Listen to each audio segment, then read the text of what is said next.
Good morning, class. So, today we are going to discuss something about democracy. This is the very first chapter of class 9th political science. Okay, in your book, it may be possible that you may have any different chapter also, that is Two Tales of Democracy.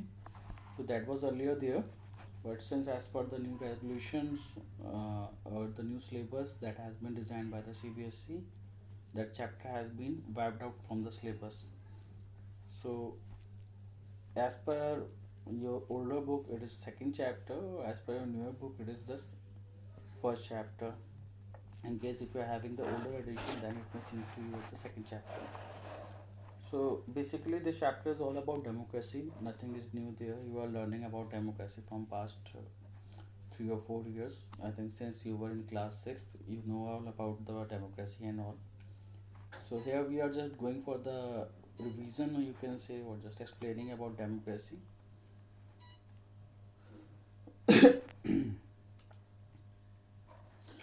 So talking about democracy, first of all, democracy जो word है that has been derived from the two words that is demos and kratos. Now demos and kratos का जो मतलब था आपका, that is power of the people. Demos refers to the people and kratos refers to the power. So in short you can say that democracy is the type of government where people has power. Okay, the most ancient types of democracy that was exist there and was in Athens. Again, I think you should know about it, and you must be knowing it. So here, as per the time goes on, there were changes in the democratic. There were changes in the definition of the democracy, and here also they have changed the definition. So the most accepted definition that is there is the one that was given by Abraham Lincoln, the president of USA. So ex-president of USA, sorry. So he has given the definition that is a government of the people, by the people, and for the people. Now, although he has just written down the definition with the help of three phase, that is of the people, by the people, and for the people. But still, if we talk about him, we can see that these three phases are itself a very big definition. So I am explaining only these three phases here. That is a government of the people and by the people and for the people. Now, of the people, we can easily understand that it is the government that is formed by the people. Here, the ruler is not hereditary. Okay, among the people who's someone who can become a ruler.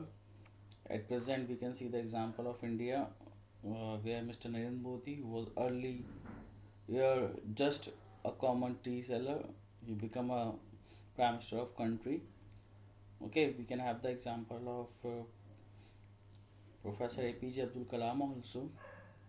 So many more cases are there who are there very you can say belonging to very middle class family or lower class family in the beginning, but still they are at the topmost position of the you can say constitution. So one thing is damn sure that this is the government of the people. Now second जो आपका phrase आता है that is by the people. So naturally whatever the government is there, that is forming by the people. By the people means the people are voting, they are choosing their leader, and those leaders are going to represent these things in the democratic era there. So we can say that here the people are having the power. It is a government that is formed of the people and by the people. And third, the most important aspect, that is for the people. So whatever the government is doing, that is always for the people. Although Abraham Lincoln has taken it in the positive sense that since democratic government needs votes after each and every election, sorry, before each and every elections, so naturally they have to work for the development of the people. They have to make convince them that they will be good. So naturally it is a government for the people. So that's why we used to say that it is a government of the people, by the people, and for the people.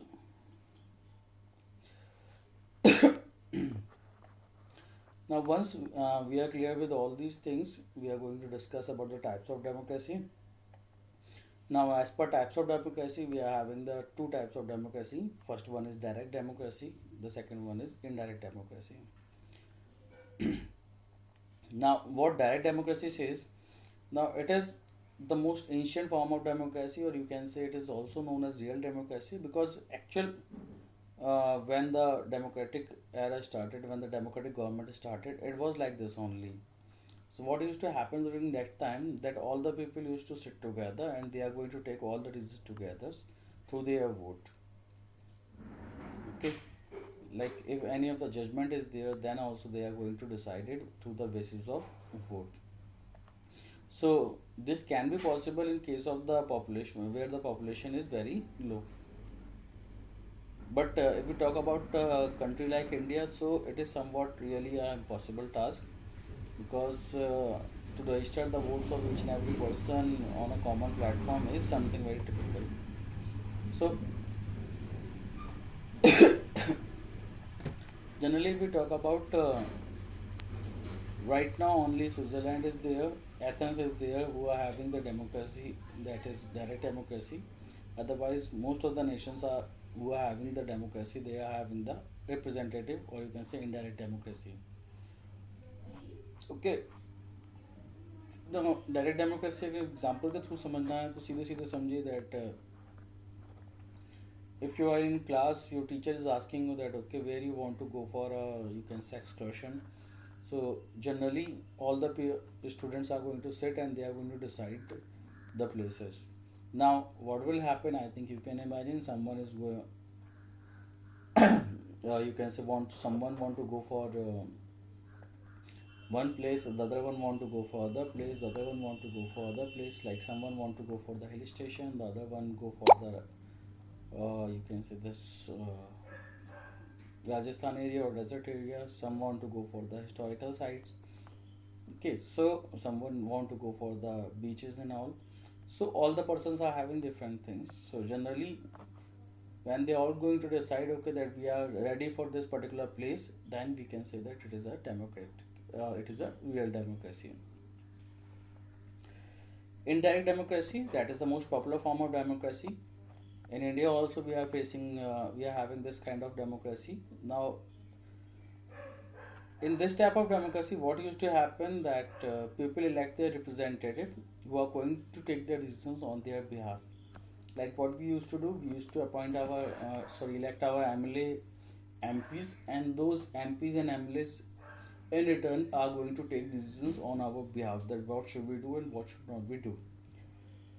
So this representation is there from our side. So that's why this type of democracy is also known as the representative democracy. So hope so this much is clear. So moving on to the next part, that is the merits of democracy. Now merits of democracy, first of all, it is a more accountable form of government. But accountable means that they are answerable. So whatever the government is doing, they are always answerable for that. We can ask the government that why they are doing this and why they are doing that. Okay.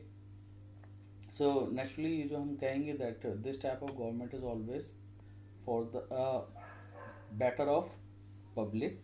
That's why we can say that it is the more accountable form of government. Second says that democracy improves the quality of decision making. Now democracy naturally improves the quality of decision making. We all can see that most of the people are there. Take the example of India, I think it will be better for you. We are having our parliament comprising both the houses of parliament, that is Rajya Sabha and Lok Sabha. We are having around 750 members. Now naturally if these 750 members are going to take a decision, so the quality of decision is better. But the other side of the coin is also there, that naturally it is responsible for delay in decision making. So that is one of the demerits that we have to discuss. The third one is democracy provides a method to deal with the differences and conflicts. Like again, it is the example with India. India is having the diversity of language, religion, culture.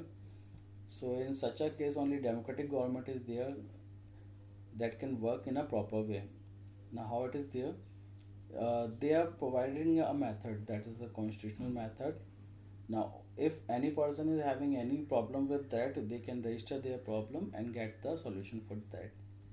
So, as per the constitution, okay, there are courts, there are certain institutions that are going to help the government, or in case if the public needs or any particular section of the society needs a help from the side of the court or from the government, so they can move into the respective office also. So whatever their differences are there, that can be sought out.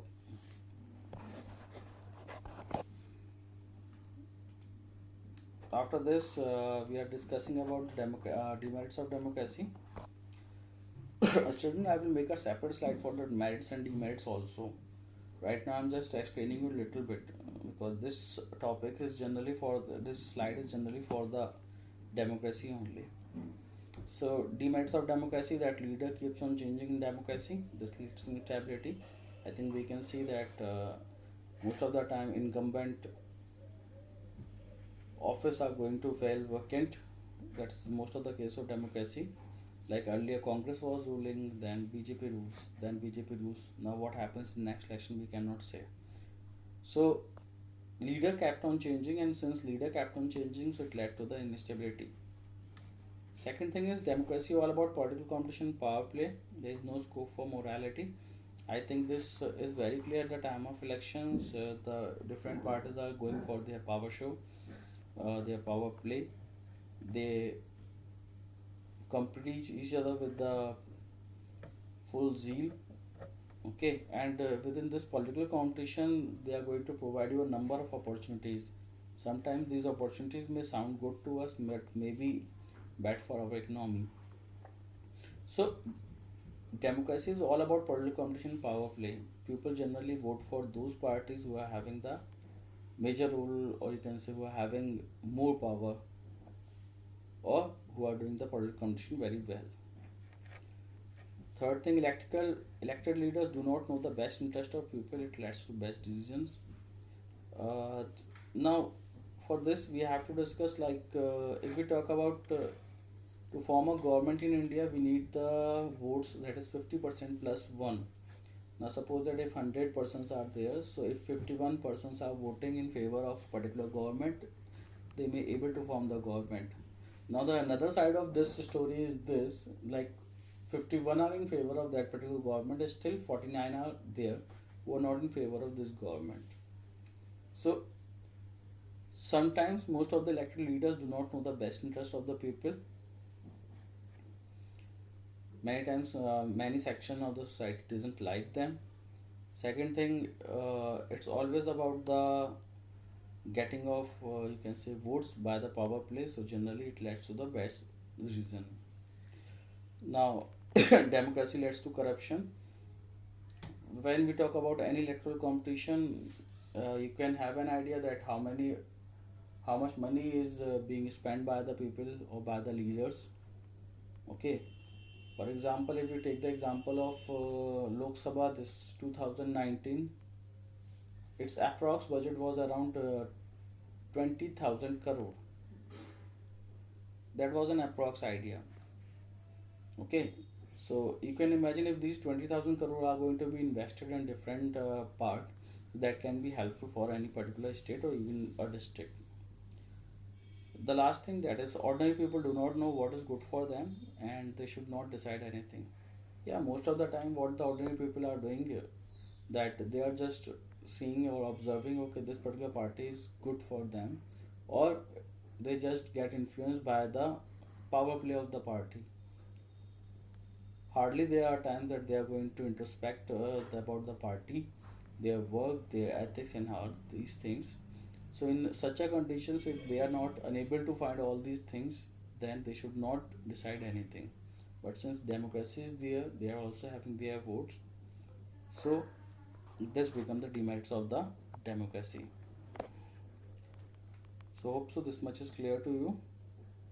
Take care of yourself and thank you.